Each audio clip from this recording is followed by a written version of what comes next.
Bonjour chers élèves, bonjour chers apprenants. Bienvenue sur la plateforme École au Burkina. C'est un plaisir de vous retrouver encore aujourd'hui pour poursuivre avec notre cours. Je suis M. Kinda, professeur certifié des lycées et collèges en sciences physiques.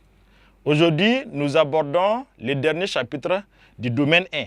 Domaine 1 qui était intitulé « Acides de base en solution aqueuse », dont le dernier chapitre, le chapitre 6, intitulé « La réaction entre un acide faible et une base forte », entre une base faible et un acide fort. Donc, chapitre 6.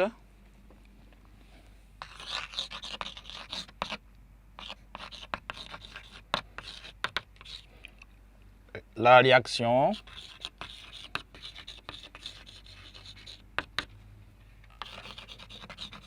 entre un acide faible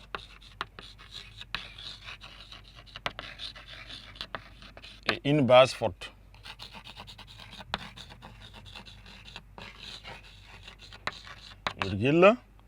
Et aussi entre une base forte, une base faible et un acide fort.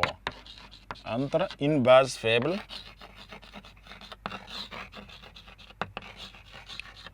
et un acide fort.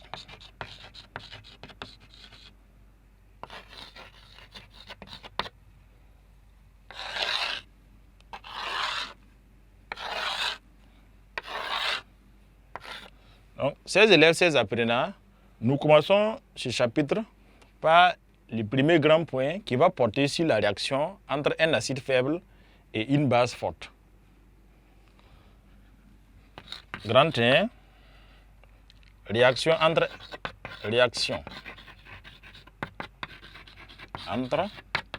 un acide faible et une base forte.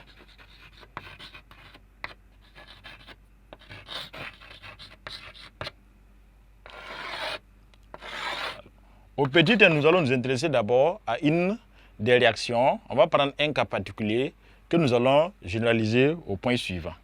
Donc, premier point, étude la réaction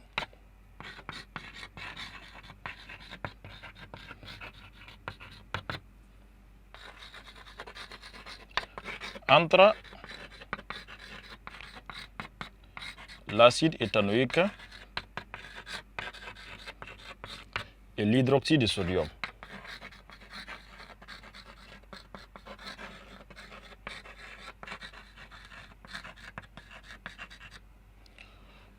Chers élèves, chers apprenants, comme prérequis pour aborder ce chapitre, l'élève devra avoir des connaissances de base sur le chapitre 5 qui porte sur les réactions entre acides forts et bases fortes. Donc, nous avons vu là-bas les dispositifs pour étudier la réaction, pour faire les dosages pH métriques, et également, on a pu avoir quelques relations qu'on peut tirer comme ce qu'on appelle les points d'équivalence. Donc, pour ceux qui n'ont pas encore bien assimilé le chapitre 5, il est souhaitable que vous jetez un coup d'œil, que vous révisez le chapitre 5 avant d'aborder le chapitre 6 qui est beaucoup lié au chapitre 5.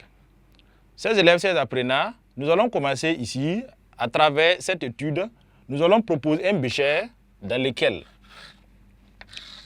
dans le bécher, on va d'abord mettre une solution d'acide éthanoïque. Donc, le bécher contient de l'acide éthanoïque.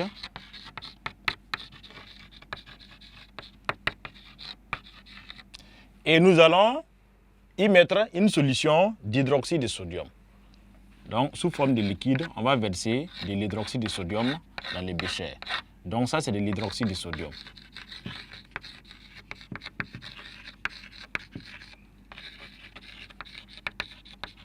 Donc, lorsque nous faisons ces mélanges dans les béchers, donc l'hydroxyde de sodium est là, qu'on nous versons dans les béchers, nous allons constater une élévation de la température. On constate que la température du liquide va augmenter grâce à un thermomètre. Donc, cette augmentation, c'est que dans le mélange, là, il s'est produit une réaction. Voilà. Si naturellement, il n'y a pas de réaction, l'ajout n'aurait pas entraîné une variation de température. Voilà. Mais la variation de température montre qu'il s'est produit quelque chose. Donc, ça veut dire que l'hydroxyde de sodium peut bien réagir avec l'acide éthanoïque. Et l'équation de cette réaction peut s'écrire. L'hydroxyde de sodium, c'est NaOH, donc équation de la réaction. Donc c'est Na, la solution d'hydroxyde de sodium, Na plus OH-. Et la solution d'acide éthanoïque là contient majoritairement des molécules d'acide éthanoïque après et dans les mélanges. Donc qu'est-ce qui va se passer lorsqu'on va mettre l'hydroxyde de sodium en contact avec l'acide éthanoïque? Alors, nous avons vu dans les chapitres précédents, les chapitres 4, les réactions acido-basiques. Alors, l'hydroxyde de sodium est une base et ce composé est un acide. Donc, on a vu le OH- particulièrement caractérise la basicité de ce corps. Et ici, on va constater ce qu'on avait la règle de Brown, c'est l'échange de protons H+. On va constater, lui c'est un acide. L'acide, c'est une espèce chimique capable de céder un proton H+ à la base, à un autre corps. Donc, celui-là va céder un proton H+ qui est là à ce corps composé-là. Qu'est-ce qu'on va obtenir? Donc, l'ion Na ne participe pas à la réaction, indiqué c'est un ion spectateur. Donc, lui, on le mettait à sa place. Vous aurez un ion H+ qui va quitter ici, venir s'ajouter à OH-. Donc, OH- avec H+, ça forme une molécule d'eau. On aura HDO maintenant, puisque les moins et plus vont se neutraliser. Et le composé restant sera quoi? Si H+ est parti, il reste CH3, COO-. Donc, voici l'équation de cette réaction qui se produit, bilan de la réaction qui se produit entre l'hydroxyde de sodium et l'acide éthanoïque. Donc, on peut reprendre cette équation-là. Donc, comme l'ion Na+, au départ, il allait participer, à la fin aussi participa, on dit que c'est un ion spectateur. Na+ est un ion spectateur. Un ion spectateur. Donc, si nous reprenons l'équation, ça revient à dire on va soustraire Na+ avant et après. Il participe à la réaction. Donc, il va nous laisser alors OH- plus CH3, COOH va nous donner H2O plus CH3, COO-. Donc, voici l'équation de la réaction qui s'est effectivement produite entre les ions OH- hydroxyde et les molécules d'acide éthanoïque. Donc, cette réaction est quasi totale. En principe, dans le sens inverse, la réaction est possible, mais très très limitée. Donc, on considère qu'elle est quasi totale dans le sens de la gauche vers la droite.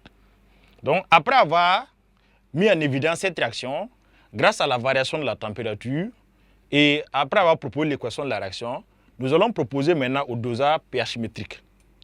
C'est proposer, rappelez le dispositif de dosage qui va permettre de vérifier, d'observer l'augmentation du pH de la solution, la variation du pH de la solution, en fonction du volume de la base qu'on mettra dans l'acide chlorhydrique, dans l'acide éthanoïque plutôt. Donc, nous avons vu ça avec les chapitres précédents, les dispositifs qu'on va faire. Donc, on va reproduire les mêmes dispositifs expérimentaux et voir qu'est-ce qui va s'y passer.